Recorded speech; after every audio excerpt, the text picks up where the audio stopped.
I was born in 1961. I'm 65 years old and have been lifting weights for over 50 years.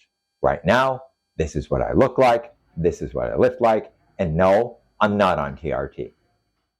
In the 50 plus years that I have been lifting weights, the change in people's attitude has been astonishing. It used to be decidedly negative, especially amongst medical professionals. These days, everybody is on board, and medical professionals are some of the biggest cheerleaders.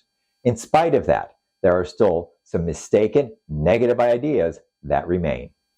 To illustrate what I'm talking about, I'm going to look at back squats versus goblet squats. Now, I'm not going to comment on which is better. I found somebody to do that for me.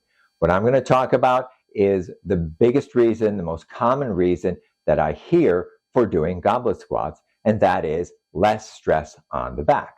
Now, that is true. If you're talking about shear load stress on the back, there is less stress doing a goblet squat because the weight is in front of you and you have a more upright posture. You're not leaning forward. Leaning forward is what creates stress, the shear stress on the back, the stress everybody worries about, that you hurt your back. Now, that sounds like a good thing when you first hear it. Ooh, less stress on the back. But when you dig into it a little deeper, it's not.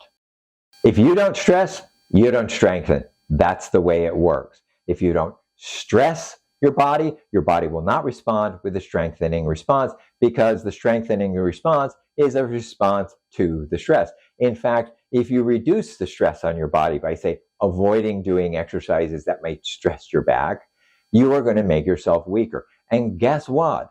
That stress that makes you stronger, that prevents injury. That stress that makes you weaker, that makes you more susceptible to injury. We've known this for quite some time. I mean, back in the 50s is when people first started figuring out that you don't rest somebody after they have a heart attack. The idea was if you had a heart attack, you had a weak heart. Therefore, we're going to have you rest. Well, guess what happened when you rested a weak heart? It got weaker, and another heart attack came along and killed them. So the idea that stress is something to be avoided is just plain wrong. And I really do blame, the fitness community and general media and just people's attitudes that they've created almost kind of a hysterical perspective around this idea of stress instead of understanding it for what it is, and especially with regard to back. I mean, we always hear so much about back, but they present stress as if it's an either or. It is not. Stress is a tool. Used correctly, it's very beneficial. It's pretty simple. You want to pick, obviously, good, solid exercises that work your body in a kinesthetically sound motion, and then you want to use enough stress to get a response, an adaptive response.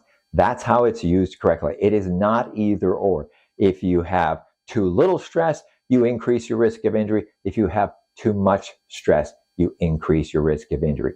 If you get the stress right, and this is what we all need to be looking for, you get that stress right, you approach it objectively and reasonably and understand what it is and what you're trying to do, you get that right, and you are going to be healthier, live longer, have a higher quality of life, be stronger, and reduce your risk of injury.